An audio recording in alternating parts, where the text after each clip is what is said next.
ومن يدبر الأمر فسيقولون الله فقل أفلا تتقون।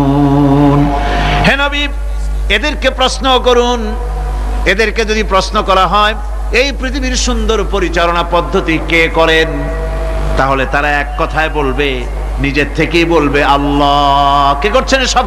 সবকিছু আল্লাহ। আল্লাহ পাক বলেন, নবী তাহলে তাদেরকে বলেন, এ কথা জানার পর, এ কথা বোঝার পরেও কেন তারা ঔদাসীন্যতা দেখাচ্ছে, কেন তারা গাফিল হয়ে যাচ্ছে, কেন তারা আল্লাহ পাককে ভয় করে তার পথের অনুসারী হচ্ছে না? যে আল্লাহ রাব্বুল আলামিন এত কিছু করছেন, তিনি তার পরিচয় সম্পর্কে বলে দিচ্ছেন, ফাযালিকুমুল্লাহু রাব্বুকুমুল হক ফামাযা বা'দাল হক ইল্লাদ দালাল। নিশ্চয়ই এসবের মূলে রয়েছেন তোমাদের রব, আমাদের আল্লাহ, আমাদের রব। সুতরাং উজ্জ্বল সত্য প্রকাশিত হওয়ার পর গোমরাহি ছাড়া আর কিছুই বাকি থাকে না। সুতরাং যারা সত্যের পথের অনুসরণ করতে চায়, রবকে চিনতে হবে, আল্লাহ পাককে জানতে হবে এবং তাকে অনুসরণ করতে হবে, তাকে রব হিসাবে চিনতে হবে। আমার বন্ধুগণ, এটা হচ্ছে সেই রুবুবিয়াত ইলাহি যার দিকে হযরত মুসা আলাইহিস সালাম ইঙ্গিত করেছিলেন ফিরআউন যখন তাকে প্রশ্ন করেছিলেন, ফামান রাব্বুকুমা ইয়া মুসা। হে মুসা, তোমাদের দুজনের রব কে? তোমাদের রব, তোমাদের প্রভু কে? তিনি জবাব দিলেন, রব্বুনাল্লাযী আ'তা কুল্লা শাইইন খালকাহু সুম্মা হাদা। রব হচ্ছেন আমাদের তিনি, যিনি নাকি আমাদের প্রতিপালক, আমাদেরকে সৃষ্টি করেছেন এবং আমাদেরকে হেদায়েত দিয়েছেন, সঠিক পথের দিশা দিয়েছেন। এখানে হেদায়েত হচ্ছে, এখানে হেদায়েত শব্দের অর্থ হচ্ছে সৃষ্টি শুধু করেন নাই, তাকে চলার, তার খাদ্য অনুসন্ধানের, তাকে বেঁচে থাকার সবকিছুর উপকরণ, এর কমন সেন্স, এর সাধারণ জ্ঞান আল্লাহ পাক তার সাথে দিয়েছেন। তিনি হচ্ছে রব। আচ্ছা, একটা দৃষ্টান্ত দেই। এই হেদায়েতটা কি?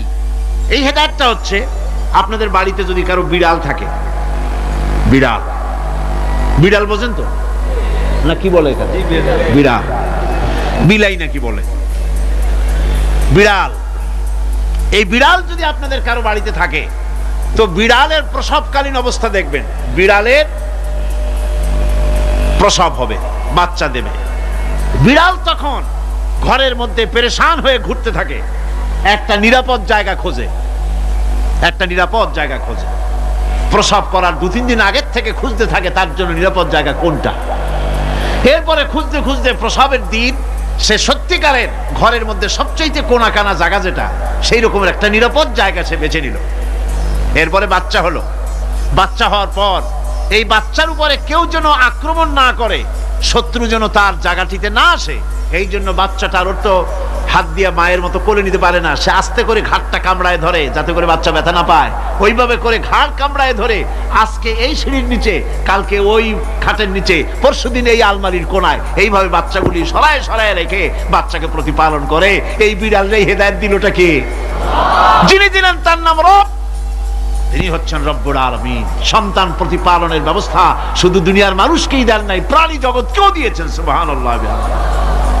فَإِذَا فَرَغْتَ فَانصَبْ وَإِلَى رَبِّكَ فَارْغَب।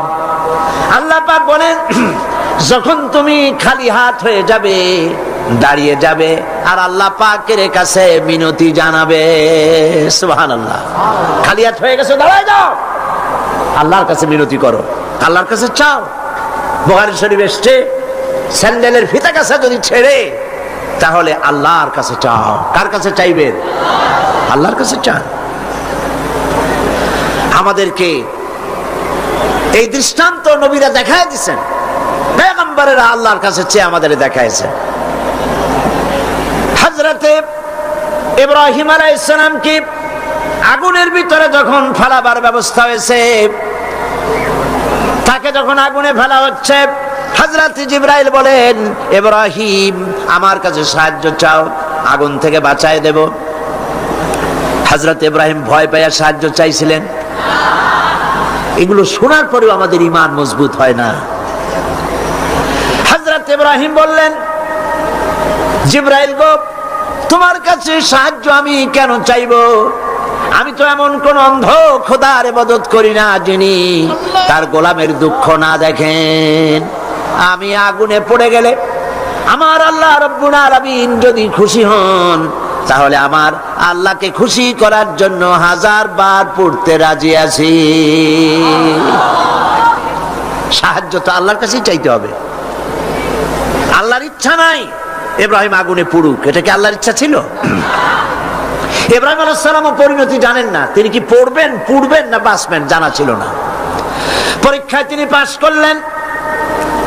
আগুনের ভিতরে যখন ইব্রাহিম আলাইহিস সালাম পড়ে যাচ্ছেন, আল্লাহ রাব্বুল আলামিন আগুনের প্রতি হুকুম দিলেন, ইয়া নারু কুনি বারদাও ওয়া সালামান আলা ইব্রাহিম। আগুন আমার ইব্রাহিমের জন্য শান্তিদায়ক ঠান্ডা হয়ে যা। বলেন আর কি ক্ষমতা থাকবে? আগুনের আর জ্বালাবার ক্ষমতা থাকবে? জ্বালাইতে পারছে? পারে নাই। আল্লাহকে বিশ্বাস করুন এইভাবে করে। কোন মাজারে টাকা দিবেন না, পয়সা দিবেন না, আগরবাতি দিবেন না, চান্দা মান্দা দিবেন না। যা চাওয়ার, যা বলার সরাসরি বলবেন। কাকে? কারে বলবেন? আল্লাহ পাক পরিষ্কার করে কোরআনের মধ্যে সব দৃষ্টান্ত দেখাইছেন। হযরতে ইউনূস আলাইহিস সালামকে মাছে যখন গিলে ফেললো, বেরোবার কোনো পথ নাই, কোরআনে কারীম এই কথা দুনিয়াবাসীদের জন্য, মুমিনদের জন্য তুলে দিয়েছেন। ওয়াদান্নুন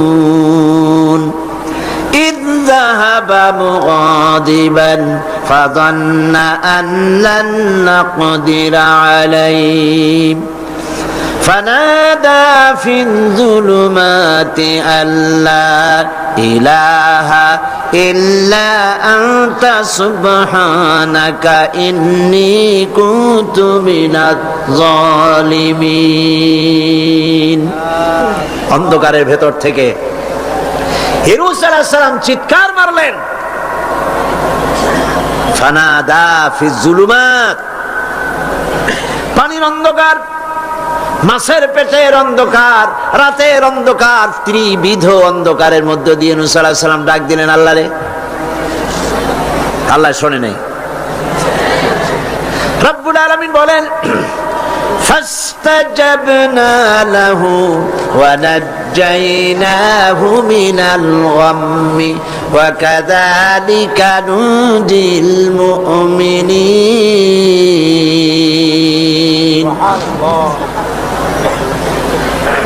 আল্লাহ রাব্বুল আলামিন বলেন, আমি ইউনূসের ডাক শুনলাম আর ডাকের জবাব দিয়া দিলাম। মাছের পেটের ভিতরে যন্ত্রণা শুরু হয়ে গেল, ব্যথা শুরু হয়ে গেল। মাছ আর পানির মধ্যে থাকতে পারলো না। মাছ উপরে চলে এলো, কেনারায় চলে গেল। মাছ ববি করে ইউনূস আলাইহিস সালাম রে ফেলে দিল কেনারে। আল্লাহ পাক বলেন, শোনো দুনিয়ার মানুষেরা, শুধু ইউনূসকে নয়, ওয়া কাযালিকা নুনজিল মুমিনিন। মুমিনেরা যখনই বিপদে পড়বে, আমারে যদি ডাকে, আমি এইভাবে করে, ওয়া কাযালিকা এইভাবে করে আমি বিপদ থেকে বাঁচায় দেব। সুবহানাল্লাহ। সুতরাং আল্লাহ পাকের এই কোয়ালিটি বুঝতে পারলে এটাই হলো তাওহীদ। তাওহীদ সম্পূর্ণরূপে বুঝতে হবে, তাওহীদে প্রতিষ্ঠিত হতে হবে, শিরক থেকে বাঁচতে হবে, শিরক সম্পূর্ণরূপে বর্জন করতে হবে। এখন শিরকটা কি? শিরক হলো অংশ। এটা শরীক দিয়ে বললে বুঝতে ভালো, শরীক। আর এই শিরক হচ্ছে মিথ্যা, জুলম, বড় গুনাহ। যারাই আল্লাহর সাথে শরীক করে তারা বড় রকমের গুনাহ করে। আমি এই দৃষ্টান্তটা বুঝাবার জন্য এরকম দৃষ্টান্ত দেই। শরীকদারি ব্যবসার সাথে শিরক পার্টনার, শরীক। আল্লাহ পাকের কোন পার্টনারের দরকার আছে? আর যারা জবাব দিলেন না, আল্লাহ পাকের পার্টনারের কোনো প্রয়োজন আছে? পার্টনারের প্রয়োজন হয় কেন? ধরেন ব্যবসা করবে কেউ, তো ব্যবসা করতে গেলে, পার্টনারশিপ বিজনেস করতে গেলে অভাবের কারণেই পার্টনার খোঁজে। পুঁজি আছে যা, সেই টাকা দিয়ে ব্যবসা চলবে না, একজন পার্টনার লাগবে পুঁজিওয়ালা। পুঁজির অভাবে মানুষ পার্টনার খোঁজে। আবার পুঁজি আছে কিন্তু বুদ্ধি নাই, লাইসেন্স নাই। বুদ্ধিওয়ালা লাইসেন্সওয়ালা একটা লোক পার্টনার হিসাবে নিতে চেষ্টা করে পার্টনারশিপ বিজনেসে। 3 নম্বরে পুঁজিও আছে, বুদ্ধিও আছে, লাইসেন্সও আছে, কিন্তু বয়সটা এমন যে এই বয়সে ব্যবসা করার মতো বয়স নাই, স্বাস্থ্যটা খারাপ। এই 3টা কারণে মানুষেরা পার্টনারশিপ বিজনেস করে। এখন আল্লাহর সাথে শরীক করলে আল্লাহ সহ্য করেন না, কারণ হলো আল্লাহর তো এই 3 অভাবের কোনো অভাব নাই। বুঝে আসে নাই মনে হয়? আল্লাহর পুঁজির অভাব আছে? আচ্ছা, আল্লাহর পুঁজি আছে কিনা তা আল্লাহর কাছেই জিজ্ঞেস করি। কেউ যদি আল্লাহকে প্রশ্ন করে তোমার পুঁজি আছে কি নাই, এই প্রশ্ন করার আগে রব্বুল আলামিন কোরআনে কারীমের মধ্যে জবাব দিয়ে রেখেছেন, ওয়াল্লাহু গানিয়্যুন ওয়া আনতুমুল ফুকারা। আল্লাহ হচ্ছেন অভাব মুক্ত, সবকিছুর মালিক তিনি, তিনি গানি। আর তোমরা যারা পার্টনার খোঁজো, তোমরা হলো ফকিরের গোষ্ঠী, মিসকিনের গোষ্ঠী, জুমরাতুল মাসাকিন। আর আমার পুঁজির অবস্থা শোনো, আল্লাহ পাক বলছেন, মা ইনদাকুম ইয়ানফাদু ওয়া মা ইনদাল্লাহি বাক। তোমাদের পুঁজি ফুরায় যায়। গত বছর যা ছিল আস্থা নাই, 50 মণ ধান দিয়েছিলাম, খাইয়া খুইয়া সর্বনাশ করছো। ধান নাই, চাউল নাই, যা দেই সব খাইয়া শেষ করো। তোমাদের পুঁজি ফুরায় যায়। ওমা ইনদাল্লাহি বাক। আর আল্লাহর পাত্র থেকে, ভাণ্ড থেকে যত দেওয়া হয় ফুরায় না, বড় থাকে। আল্লাহর কোনো পুঁজির অভাব নাই। শুধু তাই নয়, লাহু মাকালিদুস সামাওয়াতি ওয়াল আরদ। আকাশ আর জমিনের সব চাবিকাঠি হচ্ছে আল্লাহর কাছে। সম্পদের চাবি আল্লাহর কাছে। লিল্লাহি মা ফিস সামাওয়াতি ওয়া মা ফিল আরদ। আসমান এবং জমিনের সার্বভৌমত্বের একচ্ছত্র মালিক হচ্ছেন কে? আল্লাহ পাক। এই হলো পুঁজি। তাহলে আল্লাহর পুঁজির অভাব নাই।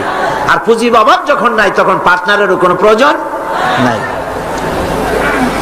এরপরে 2 নম্বরে মানুষ পার্টনার খোঁজে জ্ঞান বুদ্ধির অভাব ঘটলে পরে। ব্যবসা করার মতো জ্ঞান নাই, বুদ্ধি নাই, লাইসেন্স নাই। আল্লাহর কি এরকমের অবস্থা? মহান আল্লাহ রাব্বুল আলামিন বলেন, ওয়াল্লাহু ইয়ালামু ওয়া আনতুম লা তা'লামুন। আল্লাহ সব জানেন, তোমরা জানো না কিছুই। তোমরা কিচ্ছু জানো না।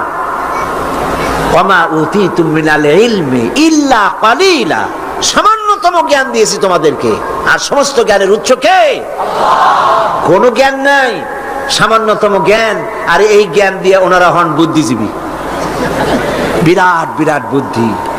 বুদ্ধি মাথায় এত গিজ গিজ করে, বুদ্ধির গরমে মাথায় চুল থাকে না, সব সময় মাথা গরম। কি বুদ্ধি? কইছে দেয়ার ইজ নো গড। সব বুঝছি বলে কি বুঝছো? কইছে দেয়ার ইজ নো গড। স্রষ্টা নাই, আল্লাহ বলতে কেউ নাই। নাউযুবিল্লাহি মিন যালিক। এরকম শয়তান একটা মরছে, ঢাকা বিশ্ববিদ্যালয় ছিল। মরার পর সেই সময়ের প্রধানমন্ত্রী তিনি বললেন, বাংলাদেশের নাকি এই লোক মরায় খুব ক্ষতি হয়েছে। আমি বলেছি ক্ষতি কিছু হয় নাই, বরং ভালো হয়েছে, শয়তান একটা কমছে। এ মরার আগে বলেছে আমারে কাফন দিবা না, দাফন দিবা না, গোসল করাবা না। কি করবা? তো বলে মরার পর আমারে নিয়ে মেডিকেল কলেজে দিবা, ছাত্ররা আমারে দিয়ে অপারেশন শিখবে, যাতে যাতে মানুষের অপারেশন করে উঠে রুগীরে ভালো বানাইতে পারে।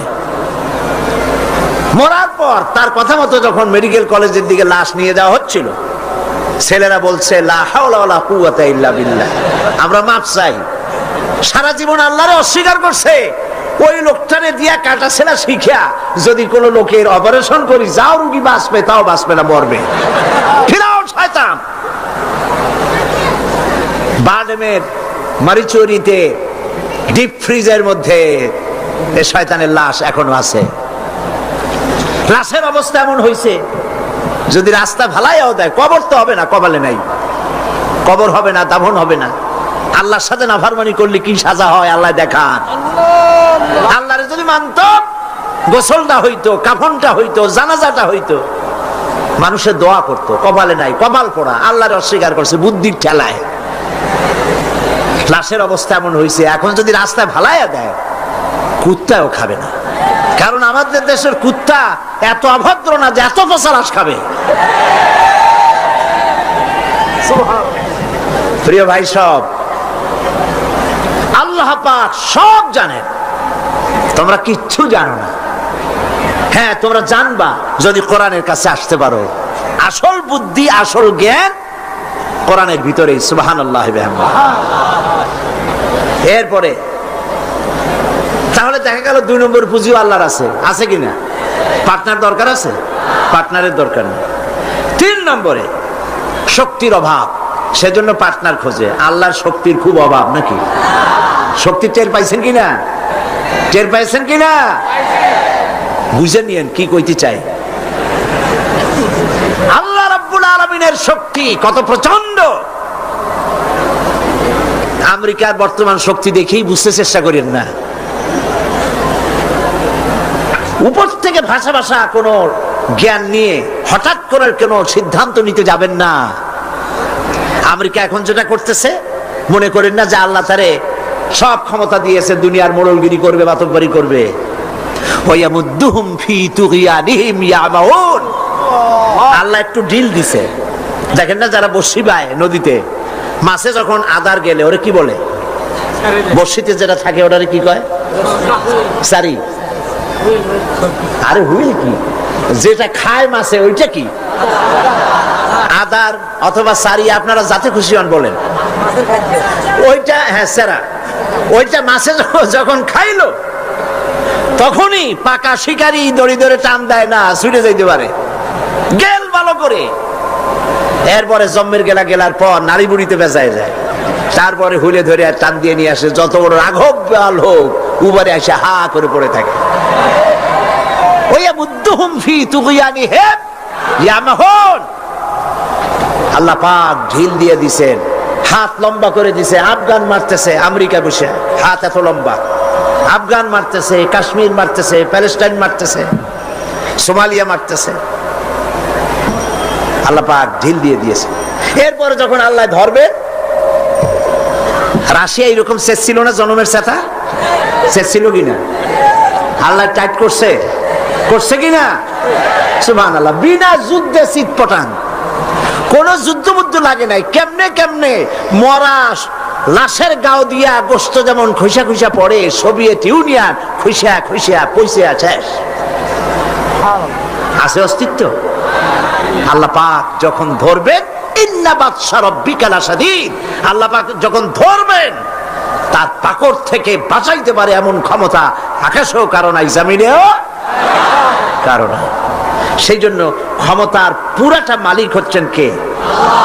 এই কারণেই এই দুর্বলতার, এই ত্রিবিধ দুর্বলতার কারণে মানুষের পার্টনারশিপ বিজনেস করতে হয়, পার্টনার অংশীদার খুঁজতে হয়। আল্লাহর কোনো পার্টনারের কোনো প্রয়োজন নাই। আল্লাহর কোনো পার্টনার প্রয়োজন নাই, দরকার নেই। শিরক, সর্বাবস্থায় শিরক থেকে বাঁচতে হবে। মানুষ, আমাদের দেশের মানুষেরা না বুঝে সবের নিয়তি শিরক করে বসে, নাউজুবিল্লাহ বলে, সবের নিয়তে শিরক করে। হযরতে বড় পীর আব্দুল কাদের জিলানী রাহমাতুল্লাহ আলাইহির নামে কত দুরূদ বানাইছে। ইয়া আব্দুল কাদের জিলানী শাইয়ান লিল্লাহ, নাউজুবিল্লাহ বলবেন না? নাউজুবিল্লাহ বলবেন না? হযরত বড় পীর আব্দুল কাদের জিলানী রাহমাতুল্লাহ আলাইহি নিঃসন্দেহে আল্লাহর মাহবুব বান্দা, বড় ওলি, পীরে কামেল, মাহবুবে সুবহানী আমরা তাকে বলি। কিন্তু ইয়া আব্দুল কাদের জিলানী শাইয়ান লিল্লাহ, হে আব্দুল কাদের জিলানী আপনি আমাদেরকে কিছু দেন, সাহায্য করেন। নাউযুবিল্লাহি মিন যালিক। যারা এই যত দুরূদ পড়ে তারা জাহিল, জাহিল, জাহিল। এই ধরনের দরুদ যারা শিক্ষা দেয় তারাও জাহিল।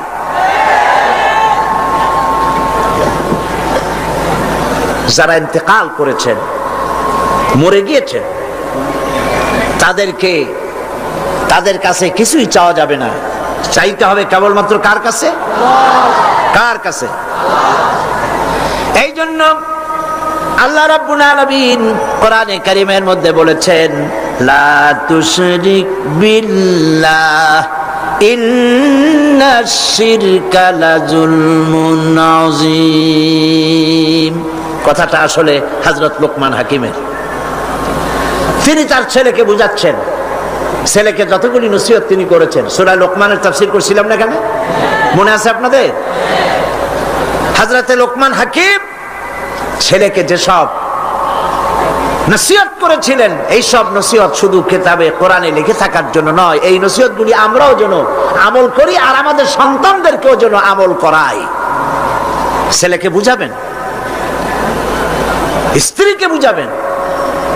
আল্লাহ পাক সাফ করে বলছেন, লা তুশরিক বিল্লাহ, আল্লাহর সাথে কাউকে শরীক স্থাপন করো না। ইন্নাশ শিরকা লাযুলমুন আযীম, প্রকৃতপক্ষে শিরক হচ্ছে বড় জুলম, অত্যাচার। এটা হলো জুলম। এ শব্দের ব্যাখ্যা হচ্ছে ওয়াজুল শাই ফি গায়রি মুহাল্লি, যে জিনিস যেখানে রাখা সেটা সেখানে না রেখে আরেক জায়গায় রাখার নামই হলো জুলম করা। টুপি তো মাথায় শোভা পায়, টুপি কোথায় রাখবেন? কিন্তু হাঁটুর উপরে যদি রাখেন তাহলে টুপির উপরে জুলুম করা হয়। টুপি মাথায় রাখবেন, টুপি দিয়ে যদি বাজার করে আনেন তরি তরকারি, তাহলে টুপির উপরে কি করা হবে? জুলম করা হবে। নৌকা চলে পানি দিয়া, কিন্তু রাস্তার উপরে যদি টানায় রাখেন তাহলে নৌকার উপরে কি করা হইল? জুলুম করা হইল। সোজা কথা। চশমা নাকের উপরে রাখাবার জন্য, কিন্তু চশমা যদি মাথার উপরে ভালাইতেন তাহলে চশমার উপরে কি করা হইল? জুলুম করা হইল। যেই সব জিনিস, যে সব শক্তি আল্লাহ রাব্বুল আলামিনের, সেইগুলি মানুষের কাছে চাওয়া, অদৃশ্য কোনো কিছুর কাছে চাওয়া, এটাই হচ্ছে শিরক, এটাই হলো জুলম। এর অর্থ এই নয় যে মানুষের কাছে টাকা চাইলে সেটা শিরক হবে, মানুষের কাছে ধার চাইলে শিরক হবে, এর অর্থ কিন্তু এটা নয়। অদৃশ্য থেকে কোনো কিছু সাহায্য পাওয়ার আশায় চাওয়া আল্লাহ ছাড়া অন্যের কাছে, এটার নাম, কথা বুঝে আসছে কিনা? এই জন্য এগুলির সামনে নিজেরা মূর্তি বানানো, মূর্তির সামনে মাথা নত করা, পীরের মাজারে গিয়ে কিছু চাওয়া, এগুলি হচ্ছে শিরক। এগুলি আপনি কেন চান? আপনার দিলের ধারণা যারা চায় যেখানে গেলে কিছু পাওয়া যাবে। মনে রাখবেন, বহুত মাজার আছে যেই মাজারে কোনো মুদ্দারি নাই। সাইনবোর্ড একটা লাগাই দিয়েছে, সাইনবোর্ড একটা লাগানো আছে পয়সা আদায় করার জন্য। মাজারগুলি মানুষের ধর্মীয় অনুভূতিতে আঘাত লাগায়া, ধর্মীয় অনুভূতিতে স্পর্শকাতর কথা বলে তাদের কাছ থেকে পয়সা নেওয়া।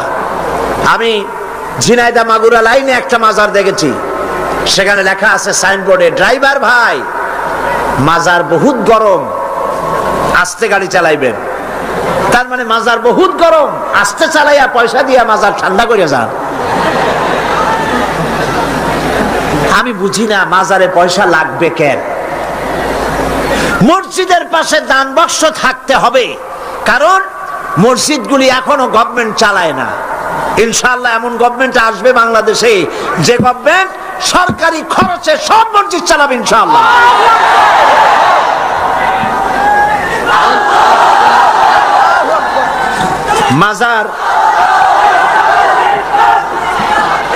মাজারে চান্দার বাক্স কেন? মাজারে পয়সা দেব কেন? এই প্রশ্ন বুদ্ধিমানদের মাথায় আসা উচিত। কেন দেব? যিনি ইন্তেকাল করেছেন ওনার কি এখন টাকার প্রয়োজন? বলেন আপনারা। শীতবস্ত্র উনি কিনবেন, কোনো কিছু খাবেন? আপনারা কেন বিশ্বাস করেন না উনি যদি সত্যি আল্লাহর ওলি হন? আল্লাহ পাক কোরআনে বলে দিয়েছেন এদের রিস্কের ব্যবস্থা আল্লাহর কাছে, ওনারা আল্লাহর কাস্টোডিওতে আছেন। আপনারা কেন পেরেশান হয়ে পয়সা দেন? ওগুলো দিয়ে উনি কি খাবেন? এই পয়সাগুলি দিয়ে উনি কি কিনবেন? এই পয়সাগুলি মাজারের মুতাল্লি যারা আছে, কমিটিতে যারা আছে, অধিকাংশ পয়সাগুলি দিয়ে তারা ট্রান্সপোর্ট বিজনেস করে, এক্সপোর্ট ইম্পোর্ট বিজনেস করে, কোটি কোটি টাকার মালিক হয়েছে আপনাদের পয়সা দিয়ে। আর আপনি শিরক করেছেন ওখানে পয়সা দিয়ে। তবে কোন মাজারকে কেন্দ্র করে যদি কোনো মসজিদ, কোন এতিমখানা, কোন মাদ্রাসা যদি তৈরি হয়, মাদ্রাসায় দিবেন, এতিমখানায় দিবেন, মসজিদে দিবেন, অবশ্যই মাজারে এক পয়সাও দিবেন না। কে বলেছে আপনাকে মাজারে গম্বুজ উঠাইতে? কেন উঠাইছেন? কেন উঠাইছেন? কি জবাব দেবেন? মাজারে গম্বুজ কেন দিয়েছেন? কি জবাব দিবেন? কে বলেছে গম্বুজ তুলতে? পীর সাহেবদের কবরের মর্যাদা বেশি না সাহাবায়ে কেরামদের কবরের মর্যাদা বেশি? মদিনা যায় দেখতে পারেন না? সাইয়্যিদুশ শুহাদা হযরত হামজা রাদিয়াল্লাহু তাআলা আনহু, দুনিয়ার সব ওয়ালি আলেম ওলামা যদি এক জায়গায় হয়, হযরত হামজার একখানা হাতের সমান হবে? হবে? সেই মাজারে তো কোনো গম্বুজ নাই। হযরতে ইবনে মাসউদ রাদিয়াল্লাহু তাআলা আনহু, হযরত ইবনে আব্বাস রাদিয়াল্লাহু তাআলা আনহু, হযরত আবু সাঈদ খুদরি রাদিয়াল্লাহু তাআলা আনহু, হযরত উসমান রাদিয়াল্লাহু তাআলা আনহু, অন্তত 10,000 সাহাবীর মাজার তো জান্নাতুল বাকিতে রয়েছে। একটা গম্বুজ নাই, একটা চাদর নাই, একটা আগরবাতি নাই, একটা মোমবাতি নাই। আপনারা কেন এসব করেন? কে কি বললো আপনারা কেন শুনবেন? জেহেন সাফ করে নেবেন। কোরআনে জানাই, হাদিসে জানাই, মানি না, মানবো না। ঠিক কিনা বলেন? কোরআনে জানাই, হাদিসে জানাই, এই কথা বলার জন্য যদি হিন্দুস্তান থেকে কোনো পীর আসে, মানবো তার কথা? যদি পাকিস্তান থেকে কোনো পীর আসে, মানবো? যদি চীন থেকে, সৌদি আরব থেকে কোনো বুজুর্গ আসে, মানবো?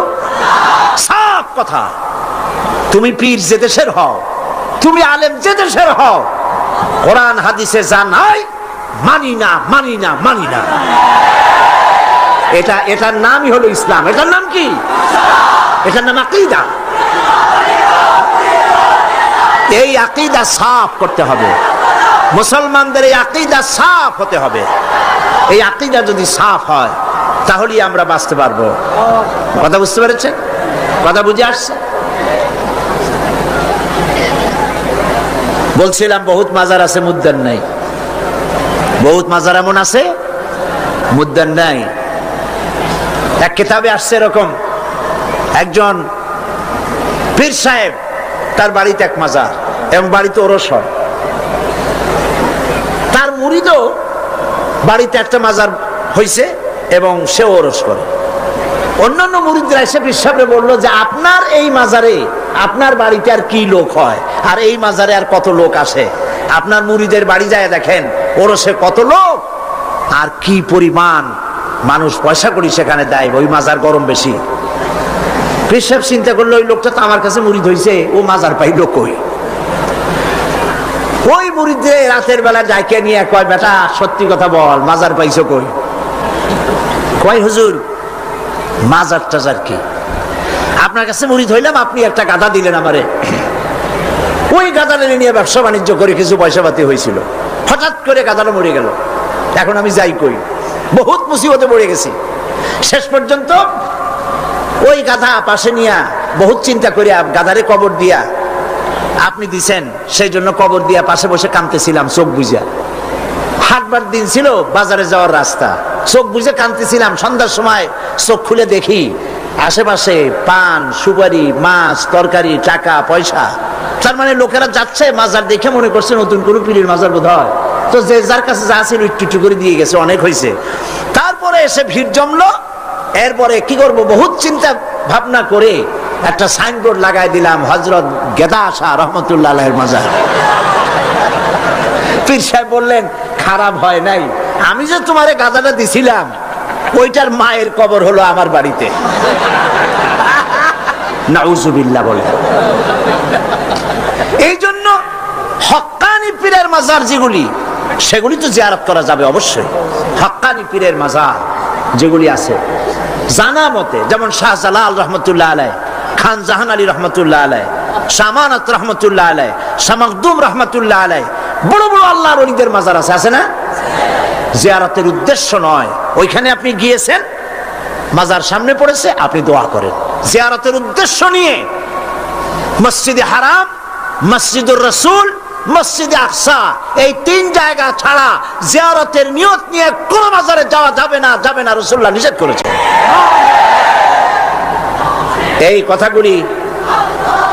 এই কথাগুলি যদি আমাদের মনে থাকে তাহলে আমরা উপকৃত হতে পারবো। বলি আলহামদুলিল্লাহ, বলেন আলহামদুলিল্লাহ।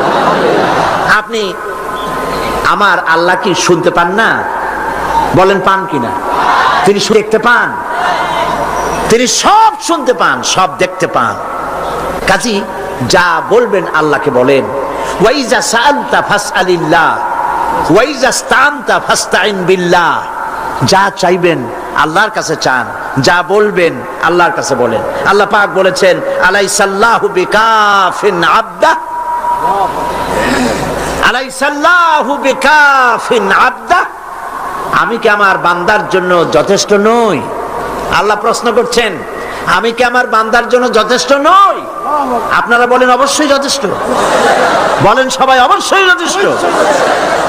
সুতরাং আল্লাহ পাক হচ্ছেন সর্বময় ক্ষমতার মালিক। আপনার আমার যা প্রয়োজন সব আল্লাহকে বলবো, রাজি আছি? এটাই হচ্ছে তাওহীদ এবং শিরক বর্জন। সর্বাবস্থায় শিরককে বর্জন করতে হবে। হযরতে মুআজ রাদিয়াল্লাহু তাআলা আনহু তিনি হাদিস বর্ণনা করেছেন, নবী করিম সাল্লাল্লাহু আলাইহি সাল্লাম বলেছেন, ইয়া মুআজ, তিনবার ডাকলেন। হযরত মুআজ বললেন, লাব্বাইক ওয়া সাদাইক। হুজুর বললেন, মুআজ তুমি কি জানো বান্দার উপরে আল্লাহর হক কি, আবার আল্লাহর উপরে বান্দার হক কি? হযরতে মুআজ রাদিয়াল্লাহু তাআলা আনহু বলেন, আমি জানি না, আল্লাহর নবী ভালো জানেন। নবী করিম সাল্লাল্লাহু আলাইহি সাল্লাম বললেন, মুআজ শোনো, বান্দার উপরে আল্লাহর হক হচ্ছে এই, বান্দার উপরে আল্লাহর পাওনা, আল্লাহর দাবি, আল্লাহর হক হচ্ছে যে বান্দা আল্লাহর সাথে তার ইবাদতের মধ্যে কাউকে শরীক করবে না। আর আল্লাহর উপরে বান্দার হক হলো এই, আল্লাহর উপরে বান্দার পাওনা বা দাবি হলো এই যে বান্দা আল্লাহর ইবাদতে কাউকে শরীক স্থাপন করবে না। আল্লাহ রাব্বুল আলামিন তার জন্য জাহান্নামের আগুন হারাম করে দিবেন। শিরক সর্বাবস্থায় বর্জন করতে হবে। এবং এই জন্যে শিরক হচ্ছে একটা বোমার মতো। আপনারা জানেন যে বোমা, কোন জায়গায় যদি বোমা মারে কেউ, বিল্ডিং উড়ে যায়, জায়গা গর্ত হয়ে যায়। একটা বিল্ডিং বানাতে খরচ হলো 50 লক্ষ টাকা, 1 কোটি টাকা বা 5 কোটি টাকা খরচ হয়েছে একটা বিল্ডিং করতে। এটা উড়াই দেওয়ার জন্য মাত্র কয়েক কেজি ওজনের একটা বোমা যথেষ্ট। এই বোমার দাম কি আমি জানি না। একটা বোমা একটা বিল্ডিং এর তলায় রেখে দিল বা দূরে কোথাও রাখলো, এরপরে রিমোট কন্ট্রোল দিয়ে সুইচ অন করলো, এই বিল্ডিংটা থাকবে আস্ত না উড়ে যাবে? উড়ে যাবে কিনা? 50 কোটি টাকা খরচ করা বিল্ডিংটি সামান্য কয়েক হাজার টাকা দামের একটা বোমা বিস্ফোরণের সঙ্গে সঙ্গে বিল্ডিংটা যেভাবে হাওয়ায় মিলিয়ে যায়, অনুরূপ ভাবে কিয়ামতের দিন শিরক মিশ্রিত আমলনামা নিয়ে যে সব বান্দা আল্লাহর দরবারে হাজির হবে, ওদের ব্যাপারে রব্বুল আলামিন বলেন ওয়াকাদিমনা ইলা মা আমিলু মিন আমালিন ফাজআলনাহু হাবাআম মানসুরা। ওয়াকাদিমনা ইলা মা আমিলু মিন আমালিন, আমি বান্দার আমলনামার দিকে আমি যখন মনোযোগী হব, আমি যখন বান্দার আমলনামা দেখব, আর ওই আমলনামার ভেতরে যদি শিরক মিশ্রিত দেখতে পাই, ফাজআলনাহু হাবাআম মানসুরা, আমলনামাকে ধুলি কণার সঙ্গে উড়াইয়া দেব। নামাজ, রোজা, হজ, যাকাত, দাড়ি, টুপি কোনটা কাজে লাগবে না, সব বালু কণার সাথে আল্লাহ উড়িয়ে দিবেন। কোনো দাম নাই আমলের। প্রিয় ভাই সব, প্রিয় বন্ধুগণ, আমার ভাইয়েরা, আমার মা বোনেরা, কোন অবস্থাতেই শিরক করবেন না, শিরক থেকে মুক্ত থাকুন। ছেলে হয় না, মেয়ে হয় না, মাজারে যাওয়ার কোনো প্রয়োজন নাই, ব্যবসায় উন্নতি হয় না, মাজারে যাওয়ার কোনো প্রয়োজন নাই। মসজিদে যান, কাজায় হাজার 2 রাকাত নামাজ পড়েন, সেজদা করে রব্বুল আলামিনকে বলেন, নামাজ আদায় করে চোখের পানি ফেলে আল্লাহকে বলেন। আল্লাহ পাকের নবী বলেছেন, বান্দার 2টা জিনিস আল্লাহর কাছে খুবই প্রিয়, 2টা ফোঁটা। একটি ফোঁটা হলো জিহাদের ময়দানে যে রক্ত ফোঁটা পড়ে, আর আল্লাহর ভয়তে চোখের যে পানি ফোঁটা পড়ে, এই 2টি ফোঁটা আল্লাহর কাছে বহুত প্রিয়। নবীজি আরো বলেছেন, বান্দা যখন কান্দে গুনাহ মাফির জন্য, অভাব অভিযোগের জন্য বান্দা যখন কান্দে, তার চোখের পানি নাকের অগ্রম নাকের আধা আধি আসতে পারে না, তার মধ্যে রব্বুল আলামিন তাকে ক্ষমা করে দেন। আমরা যেন আল্লাহর কাছে চাইতে শিখি, বলেন আমিন। আল্লাহ রব্বুল আলামিনের কাছে আমাদের যা প্রয়োজন, গায়ব থেকে সাহায্য পাওয়ার জন্য যা প্রয়োজন, কাকে বলবো? আল্লাহ পাককে বলবো। ঈমানকে সালিট করতে হবে। সেই কথা কোরআন শরীফে আল্লাহ পাক সূরা বাকারার মধ্যে এই কথার ভিতরে আল্লাহ পাক পরিষ্কার করেছেন, ইয়া আইয়ুহাল্লাযীনা আমানু দুখুলু ফিস-সিলমি কাফা ওয়া লা তাত্তাবিউ খুতুওয়াতিশ শাইতান ইন্নাহু লাকুম আদুউম মুবিন। হে বিশ্বাসীরা, উদখুলু ফিস-সিলমি কাফা, 16 আনা মুসলমান হও, পরিপূর্ণ মুসলমান হও, ইসলামের মধ্যে পরিপূর্ণ দাখিল হয়ে যাও। একদিকে দাবি করবে মুসলমান, অন্যদিকে অমুসলিমদের মতো তোমাদের আকীদা, তোমাদের চাল চলন এভাবে যদি হয়, তাহলে ইসলামে পরিপূর্ণভাবে দাখিল হওয়া হবে না। শুধু নামাজ, রোজা, হজ, যাকাত করি ইসলামে পরিপূর্ণ প্রবেশ করা যাবে না। জীবনের প্রত্যেকটি দিক ও বিভাগ হতে হবে আল্লাহর হুকুম মাফিক, নবীর প্রদর্শিত পথে। কথা বুঝে আসছে আপনাদের? কথা বুঝে আসছে? মুসলমান দাবি করলেই মুসলমান হওয়া যাবে না। জীবনের প্রত্যেকটি ক্ষেত্র ইসলামের মধ্যে ঢুকাইতে হবে, অর্থাৎ ইসলাম অনুযায়ী আমার জীবন পরিচালিত করতে হবে। আমি যেটাই করব, আমি খুঁজবো এর মধ্যে আল্লাহর রেজামন্দি আছে কিনা, আমার নবীর রেজামন্দি আছে কিনা। আল্লাহ রসুলের অনুমতি ব্যতি রেখে, তাদের আনুগত্য ব্যতি রেখে আমরা অন্য কোনোটাই করতে পারি না। আল্লাহ পাক এই কথাগুলি আমাদেরকে বোঝার তৌফিক দান করুন, বলি আমিন। কোরআনে কারীমের মধ্যে আল্লাহ পাক এই পৃথিবীর বুকে যারা আরামের টাটকা সুখগুলি, আরামগুলি যারা বর্জন করে আল্লাহ রাব্বুল আলামিনকে বিশ্বাস করে যারা জীবন পরিচালনা করেছে, আল্লাহ পাক তাদের জন্য জান্নাত রেখেছেন এবং তাদের জন্য বলছেন, সাবিকু ইলা মাগফিরাতিম মির রাব্বিকুম ওয়া জান্নাতিন আরদুহা কাআরদিস সামাই ওয়াল আরদ উইদ্দাত লিল্লাযীনা আমানু বিল্লাহি ওয়া রাসূলিহি। আল্লাহ পাক বলেন, প্রতিযোগিতা করো আল্লাহর মাগফিরাত কামনার জন্য আর জান্নাতে যাওয়ার জন্য প্রতিযোগিতা করো, আল্লাহর রহমত পাওয়ার জন্য সৎ কাজের প্রতিযোগিতা করো, তাহলে আল্লাহ রাব্বুল আলামিন তোমাদেরকে ক্ষমা করবেন আর তোমাদের জন্য এমন জান্নাত দিবেন যেই জান্নাত আকাশের বিশালতার জমিনের বিশালতার মতো। এই বিরাট জান্নাত তোমাদেরকে দিবেন। এই জান্নাত চিরস্থায়ী সুখ এবং শান্তি জায়গা হবে। মাসালুল জান্নাতিল্লাতী উইদাল মুত্তাকুন ফিহা আনহারুম মিন মাইন গায়রি আসিলিন ওয়া আনহারুম মিন লাবানিন লাম ইয়াতাগায়্যার তা'আমুহু। আল্লাহ পাক বলছেন জান্নাত আল্লাহ পাক ওয়াদা করেছেন মুত্তাকিদের জন্য। আল্লাহ পাক জান্নাত দিবেন যে জান্নাতের ভেতরে রয়েছে মধুর প্রস্রবণ, রয়েছে দুধের প্রস্রবণ, রয়েছে সেখানে স্বচ্ছ পানীয় পানির প্রস্রবণ রয়েছে। এই সুন্দর জান্নাত ঝর্ণা ধারা আল্লাহ পাক সৃষ্টি করেছেন, বাগ বাগিচা দিয়ে ভরে রেখেছেন জান্নাত। সেই জান্নাতে জান্নাত হবে এয়ার কন্ডিশন, রৌদ্রের তাপ হবে না সেখানে, রৌদ্রের খরতাপ হবে না সেখানে, ঠান্ডার প্রচন্ডতা থাকবে না। কিরকম হবে জায়গাটা? আল্লাহ পাক বলছেন মুত্তাকিনা আলাল আরাইকি লা ইয়ারাউনা ফিহা শামসান ওয়ালা জামহারিরা ওয়া দানিয়াতান আলাইহিম যিলালুহা ওয়া দুল্লিলাত কুতুফুহা তাদলিলা। আল্লাহ পাক এমন জান্নাত রেখেছেন, সেই আল্লাহ পাক সেই জান্নাতের ভিতরে জান্নাতীরা ঠেস লাগায়া মুখোমুখি অবস্থায় তারা সেখানে বসবে, আর জান্নাতীদের মনের মধ্যে কোনো দুঃখ থাকবে না, পেরেশানি থাকবে না। পৃথিবীতে মানুষের দুঃখ থাকে, পেরেশানি থাকে, সেখানে কোনো দুঃখ আর পেরেশানি থাকবে না। সেই জায়গাটা হবে শীতাতপ নিয়ন্ত্রিত, না শীত না গরম, চির বসন্ত বিরাজ করবে। জান্নাতীরা সেখানে থাকবে।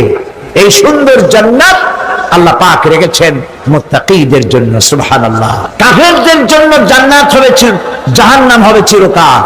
খালিদিনা ফিহা আবাদান, চিরকাল কাফেরেরা জাহান্নামে থাকবে। সর্বশেষ যে ব্যক্তি জাহান্নাম থেকে মুক্তি লাভ করবে তাকে আল্লাহ পাক বলবেন, ফেরেশতাদেরকে বলবেন, আমার ফেরেশতারা আমার এই বান্দাকে জান্নাত এবং জাহান্নামের মাঝখানে রেখে দাও। জান্নাত এবং জাহান্নামের মাঝখানে লোকটি যখন থাকার জায়গা পাবে সে জান্নাতের দিকে তাকায়া দেখবে আর কাঁদতে থাকবে। আল্লাহ পাক জিজ্ঞেস করবেন, বান্দারে যুগের পর যুগ ধরে জাহান্নামে কেঁদেছো, আমি রব্বুল আলামিন জাহান্নাম মাফ করে দিয়া জান্নাত জাহান্নামের মাঝখানে রেখে দিয়েছি, আযাব থেকে তো বেঁচে গেছো, এখন কাঁদো কেন? লোকটি বলবে, রব্বুল আলামিন কান্দি এই কারণে, জাহান্নাম থেকে মাফ করেছো, তোমার শুকরিয়া আদায় করি। জান্নাত তো আমার কপালে নাই, কিসমতে নাই, কিন্তু জান্নাত আমি এখান থেকে দেখতে পাচ্ছি। জান্নাতের সুঘ্রাণ আমার নাকে আসতেছে, কপালে নাই যাওয়ার। আমি কাঁদি এই জন্য, তুমি যদি মেহেরবানি করে আমাকে জান্নাতের দরজার কাছে একটু দাঁড় করায় দিতা, প্রাণ ভরে তোমার জান্নাতের দৃশ্যটা একটু দেখতাম। আল্লাহ পাক তার আরজি পূরণ করবেন, বলবেন যাও, ফেরেশতাদের বলবেন এর জান্নাতের দরজার কাছে দাঁড় করায় দাও। জান্নাতের দরজার কাছে দাঁড়িয়ে লোকটি আবার কান্না শুরু করবে। আল্লাহ পাক প্রশ্ন করবেন, এবার কান্দো কেন? লোকটি বলল, রব্বুল আলামিন কান্দি এই কারণে, জান্নাতের এই দরজায় দাঁড়ায়া জান্নাতের অফুরন্ত নিয়ামত কিছুই ভালো করে দেখা যায় না, শুধু অল্প জায়গা দেখি। যদি তুমি আমারে দয়া করে জান্নাতের মাঝখানে দাঁড় করায় দিতা, চতুর্দিকে তাকায়া তাকায়া দেখা কলিজারে ঠান্ডা বানাইতাম। তবে আমি ওয়াদা করি জান্নাতের কোনো নাজ নিয়ামত, কোনো ফল আমি খাবো না, ধরবো না, সইব না। একটুখানি মেহেরবানি করে মাঝখানে দাঁড় করাইয়া দাও, জানলারে ঠান্ডা করি। আল্লাহ রব্বুল আলামিন ফেরেশতাদের বলবেন, আমার এই বান্দারে জান্নাতের মাঝখানে দাঁড় করাইয়া দে। আল্লাহর নবী বলেন, জান্নাতের মাঝখানে দাঁড়িয়ে লোকটি আগের চাইতে আরো জোরে চিৎকার মেরে কাঁদতে থাকবে। আল্লাহ পাক বলবেন, বান্দারে কি হলো তোর? দরজার কাছে আসতে চাইছিলে, আইনা দিলাম। আবার এবার মাঝখানে আসতে চাইছো, তাও এনে দিয়েছি। আবার কান্দো কেন? লোকটি বলবে, রব্বুল আলামিন, এবার কান্দি এই জন্যে তুমি যখন দয়া করে একটিবার জান্নাতের মাঝখানে এনে আমাকে দাঁড় করায় দিয়েছো। তুমি রহমান রহিম, গফুরুর রহিম, এই জান্নাত থেকে আবার আর বাইর করে দিও না। আল্লাহ রাব্বুল আলামিন বলবেন, ও আমার বান্দারে, আমার এই জান্নাত তোর খুব পছন্দ হয়েছে নাকি? লোকটি বলবে, রব্বুল আলামিন, কলিজা ঠান্ডা হয়ে গেছে, ভাবতেও পারি না এই জান্নাত এত সুন্দর। আল্লাহ পাক বলবেন, বান্দারে, এরকম একটি নয়, দুইটা নয়, তোর জন্য আমি 10টা জান্নাত এরকম রিজার্ভ করে রাখছি। সুবহানাল্লাহ। আল্লাহ পাককে ভয় করে পৃথিবীর সমস্ত পাপ থেকে যারা নিজেকে রক্ষা করবে, আল্লাহ তাদের জন্য এই জান্নাত রেখে দিয়েছেন। সুবহানাল্লাহ। সেই জান্নাতের রিসিপশন আপনারা আন্দাজ করতে পারবেন না, রিসিপশন কারে কয়। কি আর প্রধানমন্ত্রী আর প্রেসিডেন্ট, 4-5টা পুলিশ আর আর্মি আসে একটা ফাঁক করে সেলুট মারলো, বাস শেষ হয়ে গেল, এরকম না।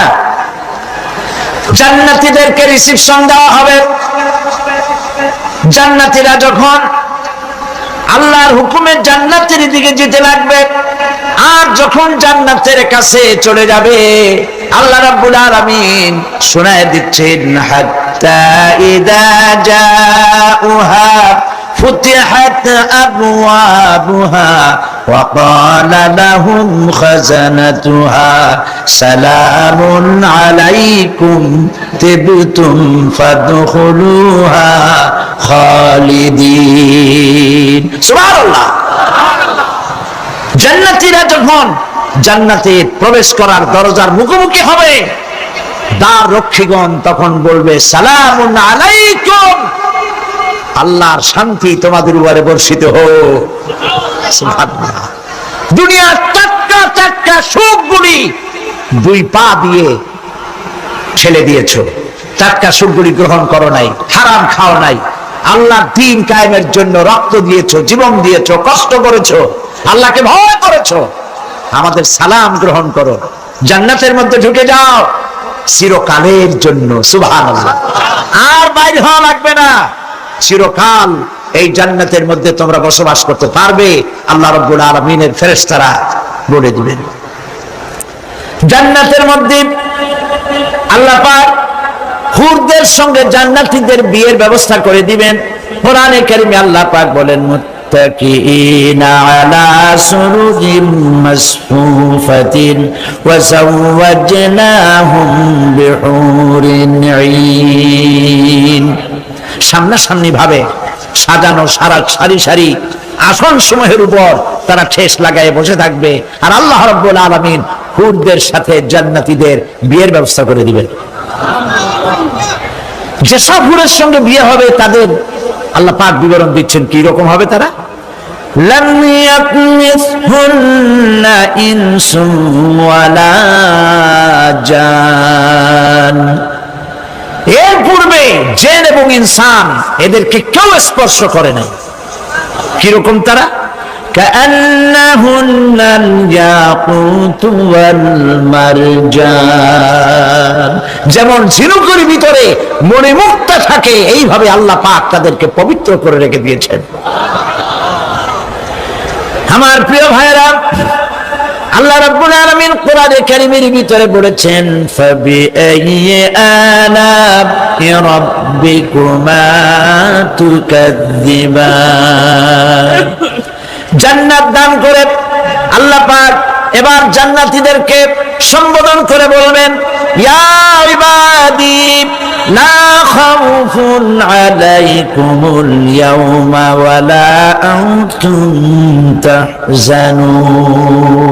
হে আমার বান্দারা, লা খাউফুন আলাইকুমুল ইয়াওম, আজ আর কোনো ভয় নাই। সুবহানাল্লাহ, সুবহানাল্লাহ। আজ আর কোনো ভয় নাই, কোনো চিন্তাও নাই, আরামে এই জান্নাতের মধ্যে বসবাস করো। এরপরে আল্লাহ পাক জিজ্ঞেস করবেন, ও আমার জান্নাতীরা, আমি যেসব ওয়াদা করছিলাম আমার ওয়াদা মোতাবেক সমস্ত নিয়ামত পেয়েছো? তারা বলবে হ্যাঁ পেয়েছি, সব নিয়ামত আপনার ওয়াদা মোতাবেক সব পেয়েছি। আল্লাহ রাব্বুল আলামিন বলবেন সব পাও নাই, ওয়ানাদাইনা মাজিদ, আমার কাছে আরো বেশি আছে। সুবহানাল্লাহ, আমার কাছে আরো বেশি আছে। জান্নাতীরা বুঝবে না সে আরো বেশিটা কি, এর থেকে আর বেশি কি। প্রিয় ভাই সব, নবী করিম সাল্লাল্লাহু আলাইহি সাল্লাম বলেছেন, জান্নাতের সুখ আর শান্তি কোন চোখ নাই যা দেখেছে, যা কোন অন্তঃকরণ নাই যা কল্পনা করতে পেরেছে। এই জান্নাত মুত্তাকিদের জন্য আল্লাহ রাখছেন। সুবহানাল্লাহ। জান্নাতীরা ভাবতেও পারবে না সেই নিয়ামতগুলি কি। প্রিয় ভাই সব, সেই মুহূর্তে আল্লাহর নবী মুহাম্মদুর রাসূলুল্লাহ সাল্লাল্লাহু আলাইহি ওয়াসাল্লাম বলবেন, রব্বুল আলামিন, আমার উম্মতেরা জান্নাতীরা বুঝতে পারে নাই আপনার কাছে কি নিয়ামত আরো বেশি আছে।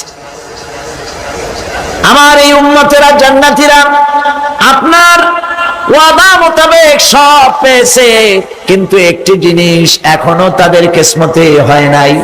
সেই জিনিসটা হলো, যারা তার রবকে না দেখে শুধু কোরআন আর হাদিসের কথা শুনে আরবের ঘুম হারাম করে তাহাজ্জুদের নামাজ আদায় করেছিল, চোখের পানি ফেলেছিল, যারা জান্নাত দেখে নাই, জাহান্নাম দেখে নাই, আপনাকে ভয় করে যারা জীবন পরিচালনা করেছিল, যারা আপনাকে দেখে নাই, না দেখে শুধু কোরআন হাদিস বিশ্বাস করে যারা অকাতরে নিজেদের জীবন বিলায় দিয়েছিল, এই জান্নাতীরা এখন পর্যন্ত তার রবকে দেখতে পারে নাই।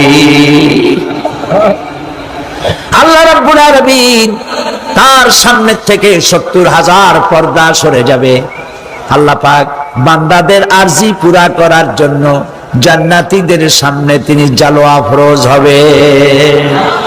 কোরআন শরীফের ভিতরে আল্লাহ পাক বলেন, জান্নাতীরা তারা আল্লাহর দিকে, জান্নাতীরা তার রবের দিকে তাকিয়ে থাকবে, আর রব তার বান্দাদের দিকে তাকায়া থাকবে। প্রাণ ভরে জান্নাতীরা রবকে দেখবে। সুবহানাল্লাহ, আল্লাহ পাককে দেখবে। প্রাণ খুলে আজ দোয়া করি, রব্বুল আলামিন, জান্নাতের যেই পরিবেশে, যেই জায়গায় তুমি দয়া করে তোমার গোলামদেরকে তুমি নিজেই দর্শন দিবে, দেখা দিবে।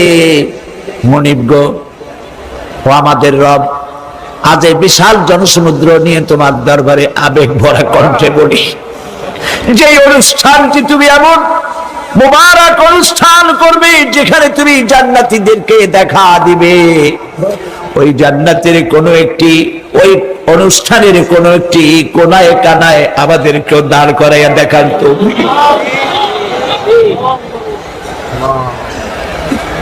প্রিয় ভাই সব, আল্লাহ রাব্বুল আলামিন মানুষের সামনে এত সব নিয়ামত রেখেছেন, এই জান্নাত দান করবেন। এরপরে আল্লাহ রাব্বুল আলামিন কোরআনে কারীমের মধ্যে বলেছেন, রব্বিস সামাওয়াতি ওয়াল আরদি ওয়া মা বাইনাহুমার রাহমানি লা ইয়ামলিকুনা মিনহু খিতাবা। এসব পুরস্কার রয়েছে তোমাদের সেই রবের পক্ষ থেকে যিনি আকাশ আর জমিনের মালিক। সুবহানাল্লাহ বলবেন না? যার সামনে কথা বলার ক্ষমতা কারো হবে না। এটি একটি মারাত্মক কথা। কিয়ামতের দিন আল্লাহর দরবারে কেউ কথা বলতে পারবে না আল্লাহর নির্দেশ ছাড়া। একটি আকীদা পরিষ্কার করে নিয়ে যান আপনাদের। সে আকীদাটা এভাবে পরিষ্কার করুন, কোন পীর সাহেব, কোন খাজা বাবা, কোন মাওলানা, কোন মুহাদ্দিস, কোন বুজুর্গ আপনাকে সুপারিশ করতে পারবে না। যদি না আল্লাহ পাক তাকে কথা বলার তৌফিক না দেন। মনে থাকবে এটা। আয়াতুল কুরসির ভিতরে আমরা পড়ি, মান যাল্লাযী ইয়াশফাউ ইনদাহু ইল্লা বিইযনিহি। আল্লাহ পাক বলেছেন কিয়ামতের দিন আল্লাহর দরবারে কার সাহস আছে কথা বলতে পারে? মান যাল্লাযী ইয়াশফাউ ইনদাহু ইল্লা বিইযনিহি। আল্লাহর ওয়াদা ছাড়া, হুকুম ছাড়া আল্লাহর সামনে কথা বলার সেদিন কেউ থাকবে না। সুবহানাল্লাহ। কেউ কথা বলতে পারবে না। সুপারিশ করতে হবে, আল্লাহ যারে বলেন তুমি করো, অমুকের জন্য করো, সেই ব্যক্তি শুধু তার জন্যই করতে পারবে, আর কেউ কথা বলতে পারবে না। সেই কঠিন হাসরের ময়দান, যেদিন শুধুমাত্র আল্লাহ পাক কথা বলবেন, আর যারে বলতে বলবেন সেই কেবলমাত্র বলতে পারবে। সুপারিশ এটি আল্লাহ পাক কিয়ামতে পারমিশন দিলে বলা যাবে। হযরত ইব্রাহিম আলাইহিস সালাম কিয়ামতের দিন তার নিজের পিতা সম্পর্কে সুপারিশ করবেন। রব্বুল আলামিন, আমার আব্বার জন্য সুপারিশ করতেছি, মেহেরবানি করে জাহান্নাম থেকে তারে আপনি রক্ষা করুন। আল্লাহ রব্বুল আলামিন বলবেন, ইব্রাহিম তোমার সুপারিশ মঞ্জুর হবে না। প্রিয় ভাই সব, একটু মাথা খাটান, চিন্তা করেন। জাতির পিতা কে? জাতির পিতা চিল্লায় বলুন, কলিজা সাফ করে ফেলুন। মুসলমানদের জাতির পিতা হাবিজ হাবি কেউ হতে পারে না।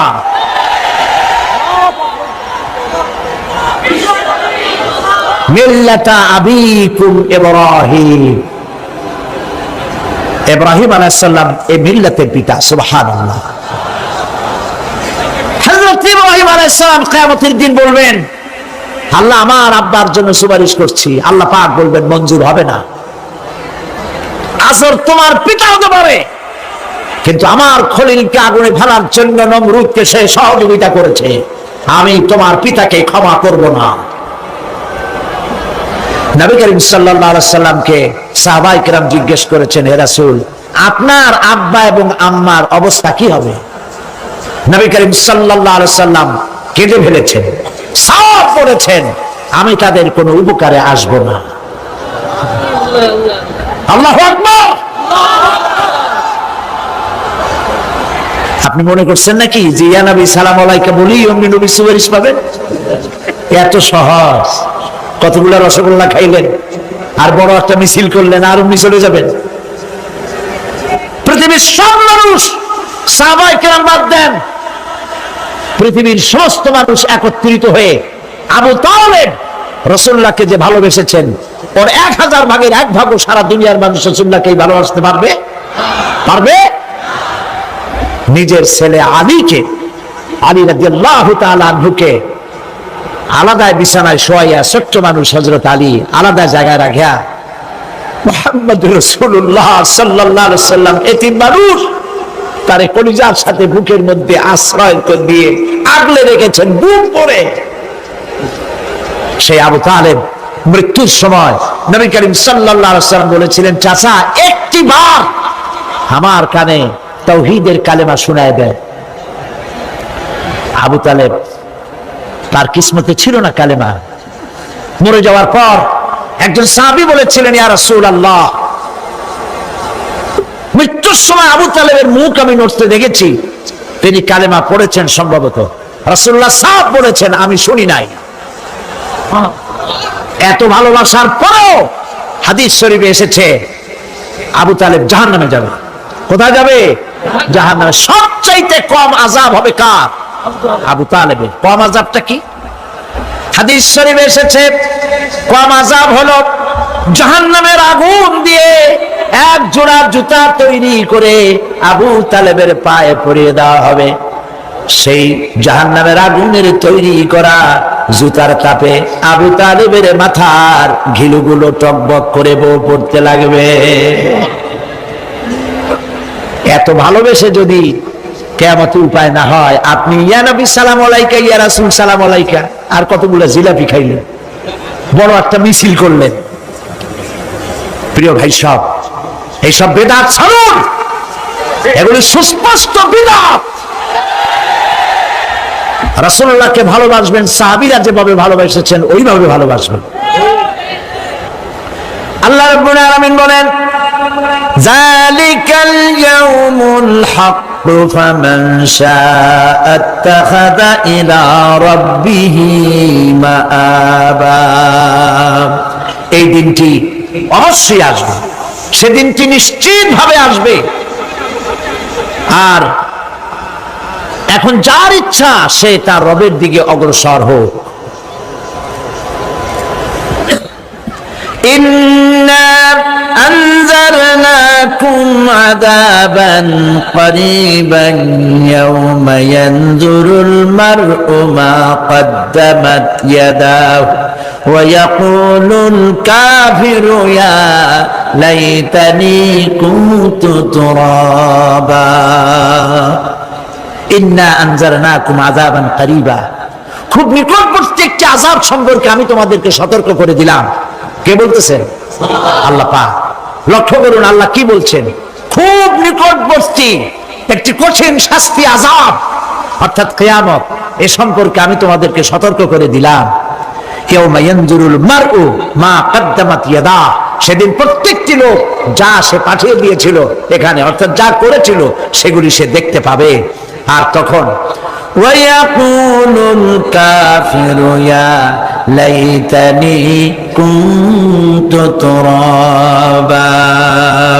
সেই কিয়ামতের ময়দানে অবস্থা দেখে কাফেররা বলবে, আহারে মানুষ না হইয়া যদি মাটি হইয়া যেতাম, যদি মাটি হতাম, যদি মানুষ না হয়ে না জন্মাতাম, আজ এই হাসরের ময়দানে এইখানে এই বিচারের মুখোমুখি হতাম না, মাটি হইলে বরং অনেক ভালো হতো।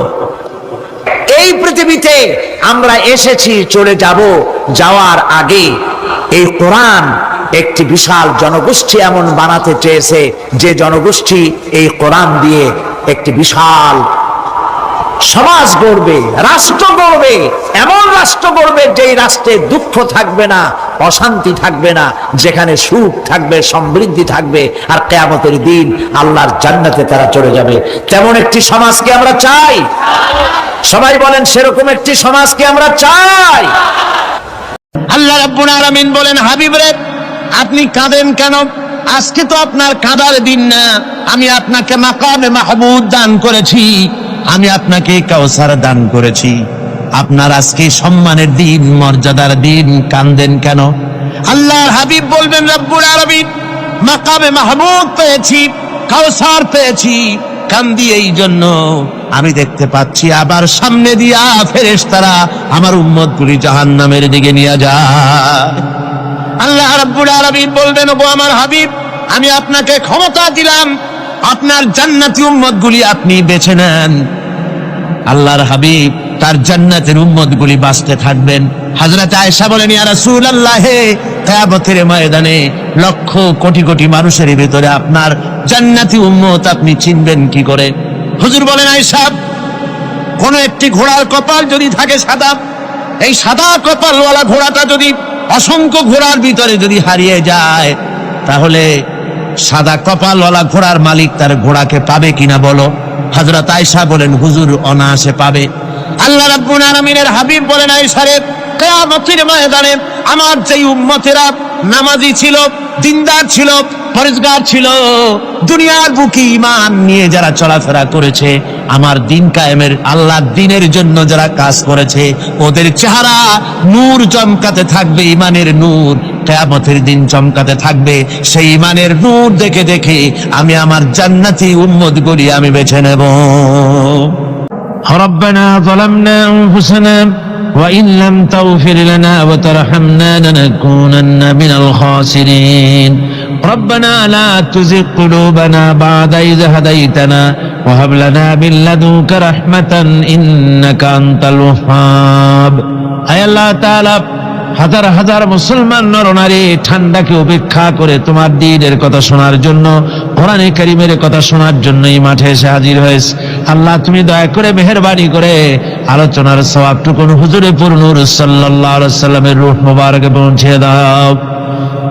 রব্বুল আলামিন আমাদের মধ্য থেকে যাদের মা বাপ দুনিয়া থেকে জন্মের মতো বিদায় হয়ে গেছে, আল্লাহ কবরে যদি আযাব থাকে দয়া করে আযাব মাফ করে দাও। আল্লাহ আমাদের মা বাপের উপরে তোমার রহমত নাজিল করো। রব্বিরহামহুমা কামা রব্বায়ানি সগীরা, রব্বিরহামহুমা কামা রব্বায়ানি সগীরা। হে আল্লাহ রাব্বুল আলামিন, এই মাহফিলে যত লোক আছি আমরা, কার কোন ব্যাধি আছে, রোগ আছে, আমরা তুমি ভালো করে জানো। আমাদের প্রত্যেকের ব্যাধিকে তুমি শিফায়ে আজলা দান করে দাও। اللهم حبب إلينا الإيمان وزينه في قلوبنا وكره إلينا الكفر والفسوق والعصيان واجعلنا من الراشدين. ربنا تقبل منا إنك أنت السميع العليم وتب علينا إنك أنت التواب الرحيم. سبحان ربك رب العزة عما يصفون وسلام على المرسلين الحمد لله رب العالمين. واجعل آخر كلمتنا عند الموت لا إله إلا الله محمد رسول الله.